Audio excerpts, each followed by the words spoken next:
In February 2024, astronomers pointed the James Webb Space Telescope at a faint red smudge of light, existing when the universe was only 470 million years old, and found something that shouldn't be possible under any conventional model of how the cosmos assembles itself. A supermassive black hole, already fully formed, already devouring matter, already weighing in at roughly 40 million times the mass of our Sun. Here's the problem. Black holes are supposed to be latecomers to the universe. They're supposed to form from the collapsed remains of massive stars, then slowly, patiently grow over billions of years by merging with other black holes and feeding on surrounding gas. That process takes time, a lot of time. And this black hole existed when the universe had been around for barely 3% of its current age. It's the equivalent of finding a fully grown adult standing in the maternity ward minutes after the hospital opened. And it's not an isolated case. Since Webb began operating in 2022, astronomers keep finding these things over and over, deeper and deeper into cosmic history, each one seemingly more impossible than the last. Some of them appear to have grown so large, so fast, that a genuinely uncomfortable question has started circulating in astrophysics departments around the world. What if black holes didn't come after the first stars, the way we've always assumed? What if, in some strange and still unexplained way, they came first? Tonight, we're diving into one of the strangest puzzles currently unfolding in modern astronomy, a mystery that's forcing scientists to reconsider not just how black holes grow, but how they're born in the first place. Let's start with what we thought we understood, because before Webb, this actually felt like settled science. For decades, the accepted story of black hole formation went something like this. In the early universe, massive stars many times heavier than our Sun burned through their nuclear fuel at a furious pace and died young, collapsing in violent supernova explosions. Whatever core remained behind, if it was massive enough, collapsed further still, past the point of no return, into a black hole. These first black holes were relatively small, maybe tens or perhaps a couple hundred times the mass of our Sun. From there, growth was supposed to be slow and cumulative. Black holes merge with other black holes, growing heavier with each collision. They pull in surrounding gas and dust, feeding gradually, growing bit by bit. Over the course of billions of years, through countless mergers and long stretches of steady feeding, some of these modest stellar mass black holes eventually grew into the true monsters we observe at the centers of galaxies today. Supermassive black holes, millions or even billions of times the mass of the Sun, including the one sitting at the heart of our own Milky Way. It's a story built on real physics, real observations, and it explained the black holes we could see reasonably well. There was just one requirement baked into the whole model: time. Lots of it. Building a supermassive black hole this way, going from stellar remnant to galactic monster, was assumed to take several billion years at an absolute minimum, even under generous growth assumptions, which is exactly why what Webb started finding almost immediately after launch sent a jolt through the astronomical community. The black hole we mentioned at the start of this video, existing at 470 million years after the Big Bang, isn't an outlier anymore. It's part of a growing, unsettling pattern.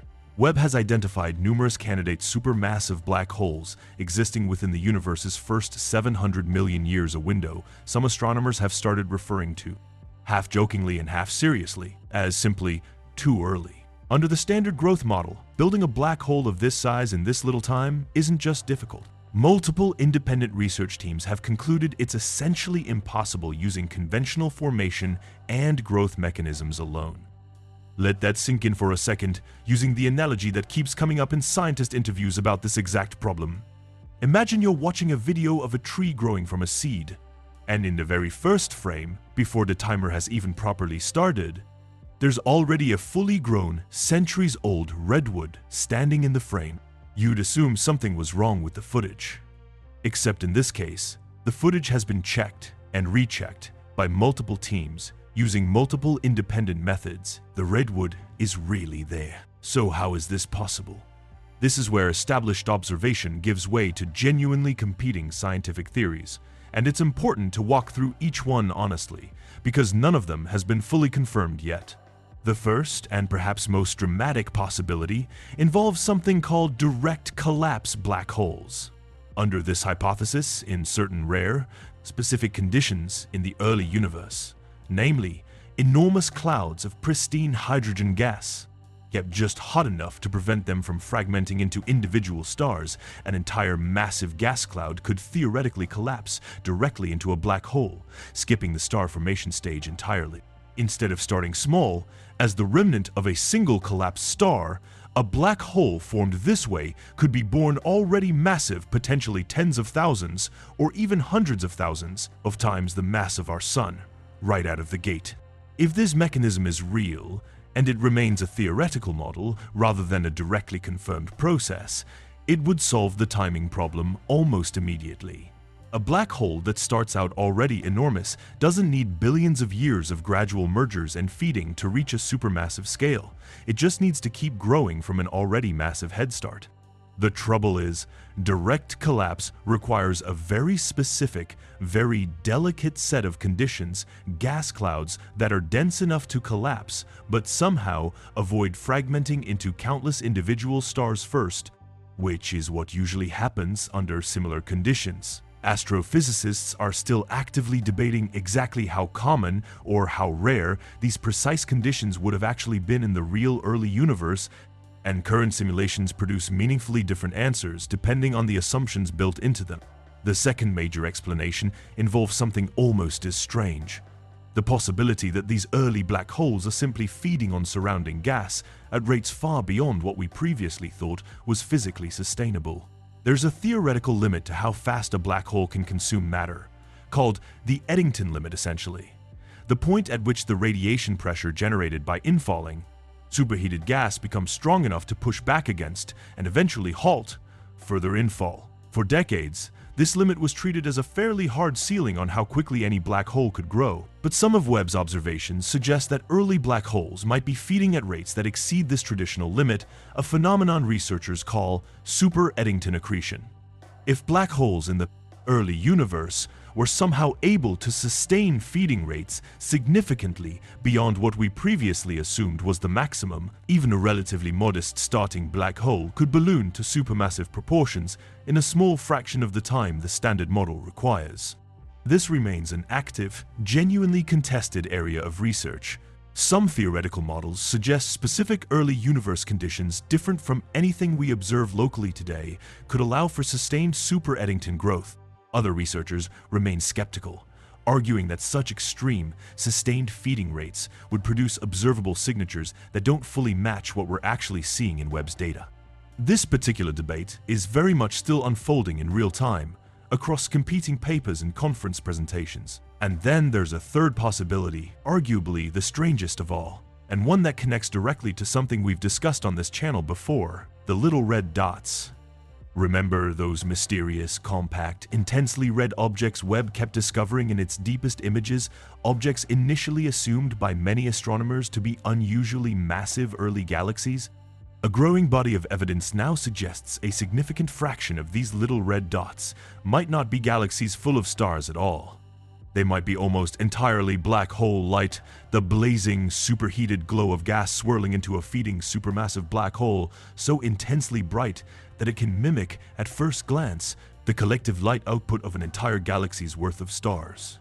If that's the case, the timing problem gets stranger, not simpler, because it would mean some of these black holes are so bright relative to their surroundings that they're essentially dominating and outshining their host galaxies entirely, at a point in cosmic history when those galaxies, and the black holes inside them, are supposed to still be in their earliest, most modest stages of formation. Some researchers have gone even further, floating a genuinely radical hypothesis, one that remains speculative and far from broadly accepted, that in at least some cases, supermassive black holes might have formed before their host galaxies existed in any meaningful sense at all, and that the black hole's own gravity and energetic feedback may have played a significant role in triggering the galaxy's formation around it rather than the other way around.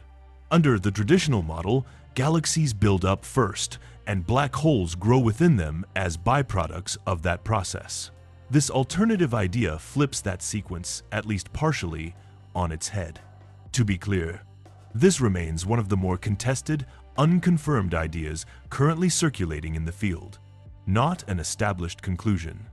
But the fact that serious astrophysicists are willing to seriously entertain a hypothesis, this fundamentally disruptive, tells you something important about how genuinely stuck conventional explanations currently are. Let's take a step back for a second, because there's something almost dizzying about the scale of what we're actually discussing here. A black hole weighing tens of millions of times the mass of our sun isn't just an abstract number. It represents an object so dense that its gravitational pull prevents even light itself from escaping once you cross a boundary called the event horizon. Around actively feeding black holes like the ones Webb keeps finding, matter doesn't fall in quietly. It spirals inward through a swirling, superheated accretion disk, compressed and accelerated to speeds and temperatures that generate some of the most intensely luminous phenomena in the entire universe, often dramatically outshining every star in their host galaxy combined. And we're seeing this violent, energetic process happening less than 500 million years after the Big Bang. For comparison, the light from these objects has been traveling toward us for well over 13 billion years, meaning we're not watching some ancient settled relic. We're watching the raw, chaotic birth of monstrous gravitational engines, frozen in transit, captured mid-formation, at a moment in cosmic history when, according to our previous best understanding, this level of mass and energy simply shouldn't have had time to exist yet. Every one of these discoveries represents a direct challenge to models that have stood, largely unquestioned, for decades, and the challenges keep piling up. In January 2023, astronomers using Webb data identified a black hole that appeared to be significantly more massive relative to the total mass of its host galaxy than any black hole observed in the nearby, more modern universe. In more evolved galaxies closer to us in cosmic time, supermassive black holes typically account for a small, fairly consistent fraction of their galaxy's total stellar mass, usually less than 1%. This early black hole appeared to represent a dramatically larger proportion of its galaxy's total mass, sometimes estimated at 10% or more. Astronomers have started referring to objects like this as overmassive black holes, and the implications are genuinely strange. It suggests that in at least some cases, black holes in the early universe weren't just forming early. They were somehow outpacing the growth of their own host galaxies entirely, growing disproportionately large relative to the very structure that's supposed to be feeding and containing them. It's a little like discovering a seed that somehow sprouted into a tree larger than the plot of land it's supposedly growing in. So where does the actual mainstream scientific consensus currently stand on all of this? This is worth being honest about. Because it's not a single settled position, it's a field in the middle of genuine, active reassessment.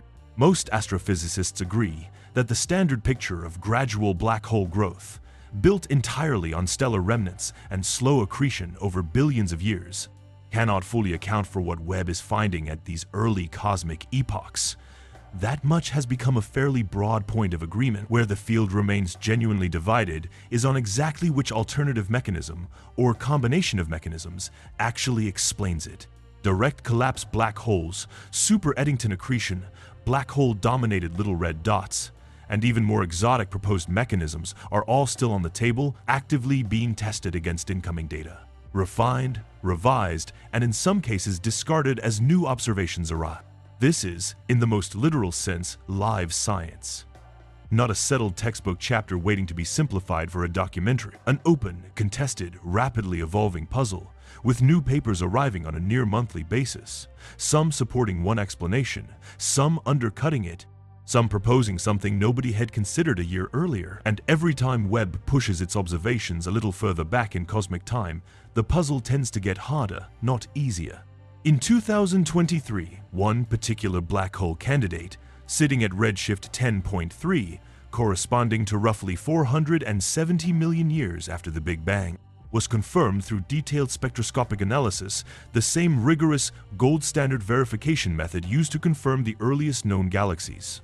This wasn't a hopeful guess based on color filtering alone. It was a definitively confirmed detection, verified through the specific spectral signatures produced by superheated gas swirling into an active black hole. Which means the challenge isn't going away as observational techniques improve. If anything, better data keeps making the anomaly more solid, more undeniable, and more difficult to explain away as some kind of measurement error or statistical fluke. There's something worth sitting with here. Something a little unsettling in a quiet, philosophical way rather than a dramatic one. For most of the history of astrophysics, black holes have been framed primarily as endpoints, the final inevitable fate of massive stars. The last chapter in a long stellar life story, the destination at the end of a long process of cosmic evolution. Webb's discoveries are quietly suggesting something different.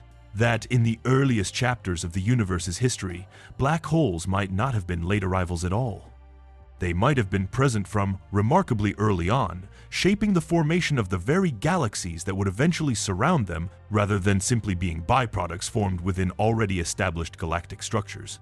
If that turns out to be true, it doesn't just add a new wrinkle to our understanding of black holes. It suggests we may have the basic sequence of cosmic assembly at least partially backwards. Not stars first, then galaxies, then black holes growing slowly within them over billions of patient years, possibly something more tangled, more chaotic, and considerably stranger massive black holes present from astonishingly early moments, actively participating in, rather than merely resulting from, the construction of the very galaxies we see hosting them today. We don't know yet, with certainty, which version of this story is correct. That's not a failure of the science. That's exactly what the frontier of a genuine, unresolved mystery looks like from the inside, while it's still being actively investigated, rather than after all the answers have already been comfortably written into textbooks. So, where does this leave us tonight? It leaves us with a universe that, once again, is refusing to behave the way our best, most carefully constructed models predicted it should. Supermassive black holes, weighing tens of millions of times the mass of our Sun, sitting in plain view less than 500 million years after the Big Bang, at a stage in cosmic history when, according to decades of established astrophysical theory, they simply shouldn't have had enough time to exist.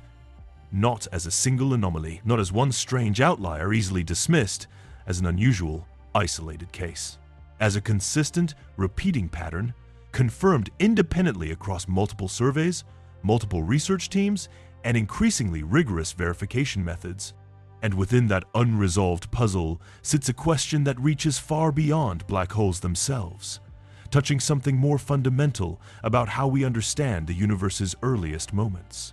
If black holes really can form and grow this fast, through mechanisms we're still working to fully understand, what else about the standard timeline of cosmic history might need serious reconsideration? What other assumptions, quietly built into models that have gone largely unchallenged for decades, might be waiting for their own uncomfortable encounter with better data? We built a telescope specifically to peer back toward the very beginning of everything, expecting at best to confirm and refine a story we largely thought we already understood. Instead, it keeps handing us objects that defy that story outright, one confirmed detection at a time, pushing further and further back into the darkness of cosmic dawn, each discovery a little stranger than the last. Somewhere out there, in the deepest images Webb has yet to fully analyze, there may be even older, even more massive, even more impossible black holes still waiting to be found patiently sitting in the data, glowing steadily across more than 13 billion years of empty space, quietly daring us to explain exactly how something so large, so early, so seemingly ahead of schedule, ever managed to exist at all. For now, all we really know for certain is this. Whatever built the first black holes in our universe, it moved faster and started earlier than anyone ever thought possible, and we are still, right now, trying to understand